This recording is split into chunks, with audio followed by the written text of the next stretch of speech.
一般上，大家出国旅游不外乎都是为了放松心情，体验不同的人事物，看看漂亮的景色，吃着自己喜欢的美食，心情瞬间都好起来了。然而，今天要说的这起案件里，3位受害者怎么也没想到，因为出外旅游遇到了一个来自地狱般的旅客约翰·马丁，而他的杀人动机不但是为了钱还有追捕猎物所带来的快感。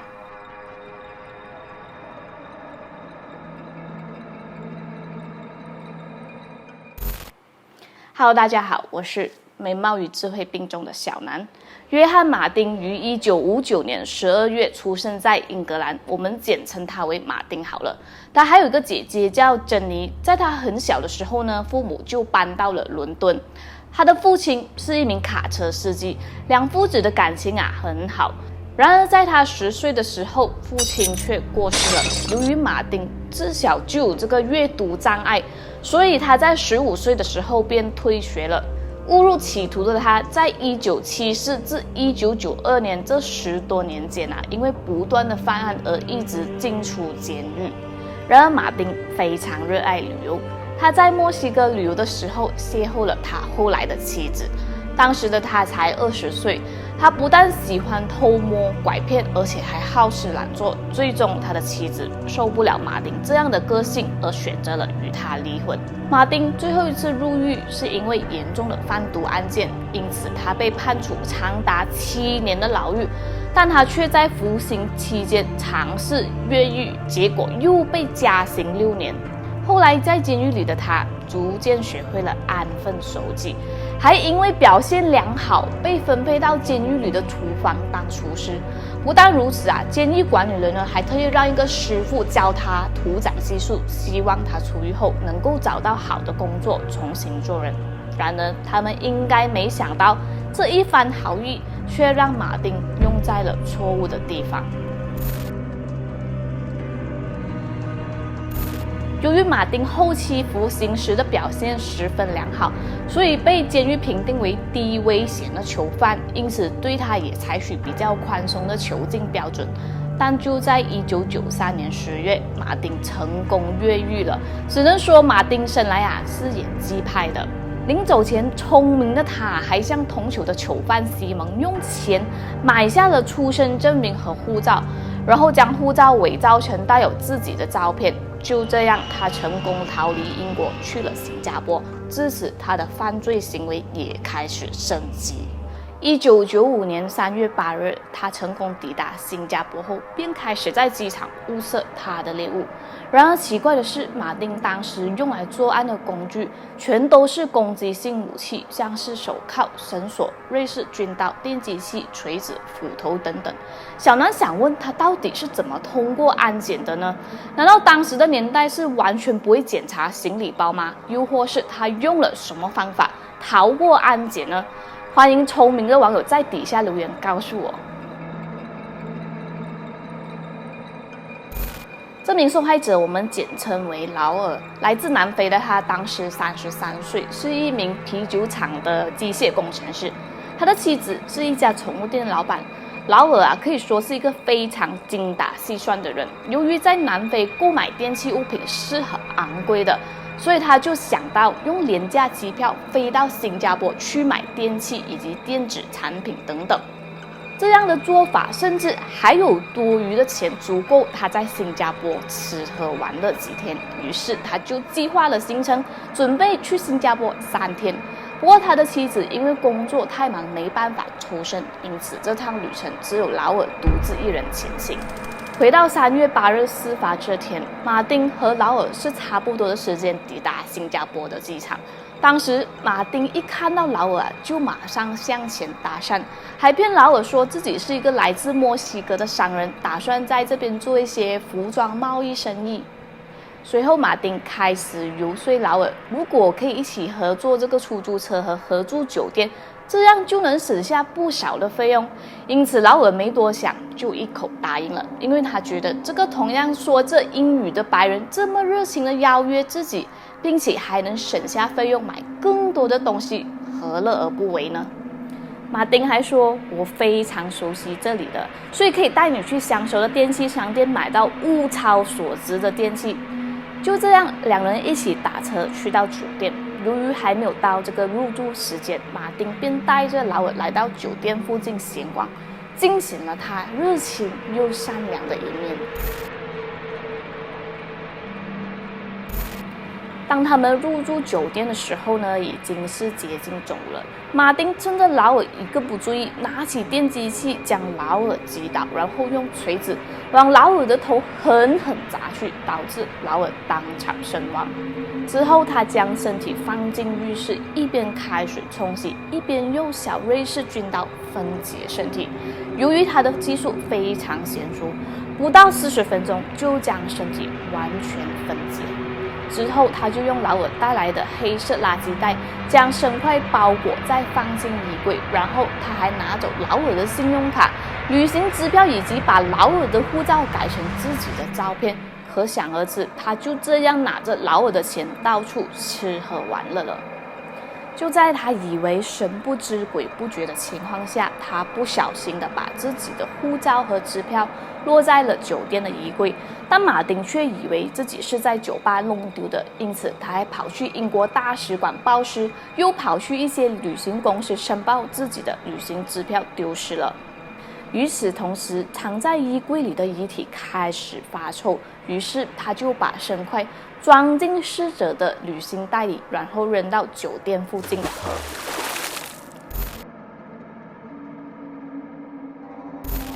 马丁不但把劳尔的钱花光，甚至连他的衣服以及随身物品都拿来自己用。我想他杀人可能真的只是为了钱吧。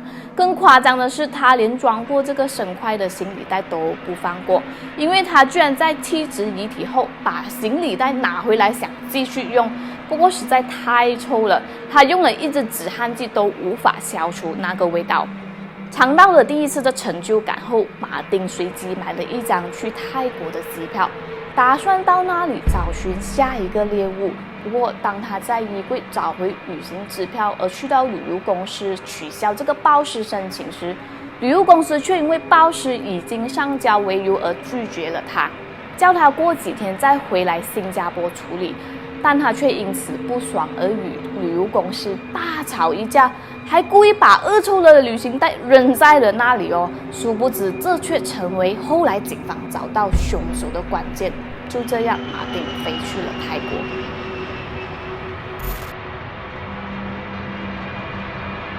然而，在1995年3月10日至13日期间，新加坡码头工人在附近的海域陆陆续续发现一些疑似人体的残肢，并在13日发现用黑色垃圾袋包裹的白人男性小腿，并且已经开始有这个腐烂的现象。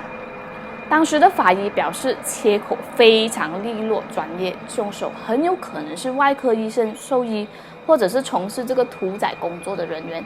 经过法医鉴定，这些身块都属于一名健康情况良好、年轻的白人男性。由于当时的新加坡主要人口都是亚洲人，所以白人的话很高几率就是游客。这样找出逝者身份的难度也变高了。但值得庆幸的是，劳尔的家人在劳尔失去联络3-4天左右，就向新加坡发来了寻人的传真。新加坡警方在接到传真后，便开始调查逝者和劳尔是不是同一个人。经过 DNA 鉴定，最终警方确定了劳尔就是新加坡码头发现的遗骸主人。随后也查到了劳尔最后一次是和一名叫西蒙的英国男子在一起，而且他们入住在相同的酒店。然而，事发的酒店房间已经让一对蜜月夫妇住了几天，而且清洁人员也清理过好几次，很多线索可能都没有了。但细心的警方还是在酒店的隐蔽处发现了微小的喷溅状血迹，基本上可以判定这就是案发第一现场。而且警方也从前台得知，劳尔和西蒙住了1天后就失踪了。西蒙还告诉一个酒店员工，劳尔是一名同性恋者，但由于晚上对他性骚扰，所以把他赶走了。随后，警方马上发布通缉令，锁定这名叫西蒙的英国男人。最终，经过英国大使馆提供的信息，发现嫌犯的真实身份并不是西蒙，而是马丁。与此同时，劳尔的躯干部位和大腿等其他残肢也被打捞上来，但是头颅和手臂还没有找到。法医发现残肢上并没有致命的伤痕，所以推断致命伤是在头部。但因为马丁已经离开了新加坡，所以警方暂时没有办法逮捕他。1995年3月15日。来自加拿大的退休教师希拉和他的儿子达林一起来泰国普吉岛度假。希拉的丈夫很早就过世了，她和唯一的儿子相依为命。这次旅行就是为了好好享受，但没想到却遇上了马丁这个变态杀手。至于为什么马丁会选择这两母子作为目标呢？因为当时的达林左脚受了伤，还在打石膏，而且希拉的年纪也很大了，他们两个根本没有反抗的能力。其实我也有一些小疑惑，为什么儿子受伤了还出国旅行呢？不是应该等到伤好了才去玩比较妥当吧？回到事发前一天，马丁在泰国机场故技重施，不断的给这两母子灌迷汤，他们聊得十分投缘，接下来就一起搭计程车去酒店。他们住进了一家靠近海边的4星级酒店。马丁和两母子住在同一层楼，分别是43号房和48号房，这两个房间就在正对面。当天晚上，友善的两母子还邀约马丁一起共进晚餐，但是马丁借口很累便拒绝了。但他们约好了第二天早上一起吃早餐。然而，这两母子并不知道马丁其实是在为犯罪做准备。马丁在普吉岛的市区租了一辆电动车，为了装遗体，他还找了很多个大纸箱。隔天早上8点，马丁赴约来到两母子的房间。当时儿子达林在酒店房间的阳台坐着，马丁边靠近就边说：“哇，阳台的海景好漂亮，我也想看看。”然后趁其不备，用电击枪将达林电至昏迷。母亲希拉在后方看到了一切，不停地尖叫。马丁警告希拉：“我只是求财，现在你儿子在我手上，你先下去酒店大堂办理退房，我就放过你们。”于是希拉为了儿子的安危，就这样按照马丁的意思办理了退房。然而在他下楼办理退房时，马丁已经立刻把他的儿子当场杀害了。当希拉回到酒店房间，一进门也同样被马丁迫害了。之后，马丁把两具遗体拖进洗手间，他用了不到50分钟的时间就把身体分解完毕。随后，他再度把2名受害人的财物占为己有，并伪造信用卡签名和护照。搞定这一切后，他就把两母子的身块装进了大纸盒，然后用电动车分批的丢弃在普吉岛。至于最重要的头颅，他埋在了一个公园里。另一边，由于新加坡把消息封锁了，所以马丁还不知道自己在新加坡犯的案件已经败露。当马丁在普吉岛享乐完，便于事发几天后回到了新加坡。然而天网恢恢，疏而不漏。就在他抵达新加坡当天，希拉母子的头颅在泰国被发现。一位市民在公园遛狗的时候，他的狗居然把头颅给抱出来了。在警方接到通报后，2名受害人的残骸也陆续被发现。但由于泰国的天气实在是太热，头颅腐烂得非常快，因此只能靠这个 DNA 才能确认逝者的身份。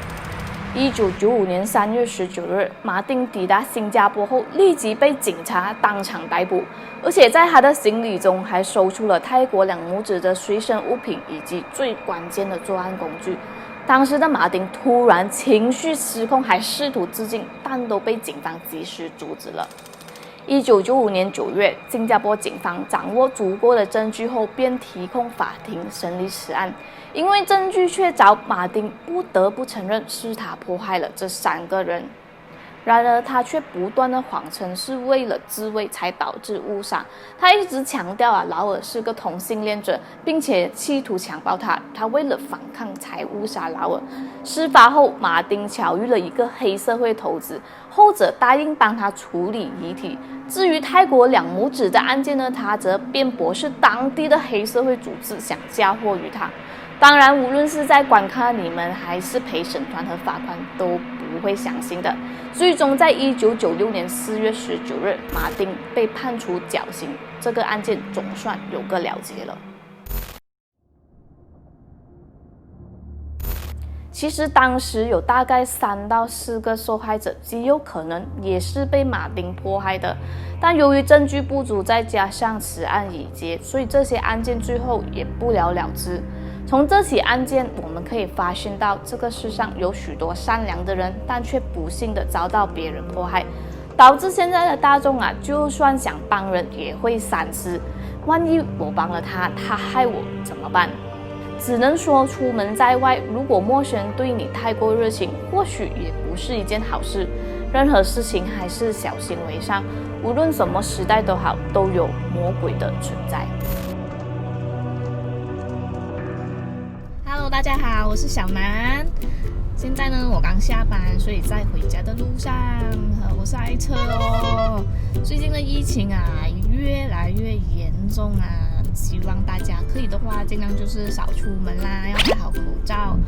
即使有事情要出门也一定要严格遵守 SOP 哦。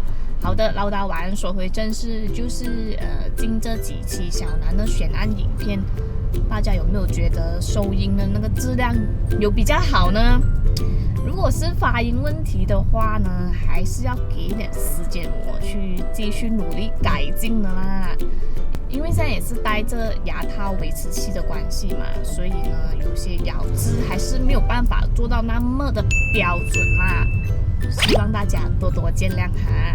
还有一些观众也是觉得我的语速比较慢的话呢，那你们就可以调快这个影片的速度啦。OK， 再次谢谢大家的支持，我们下次影片见咯，拜拜。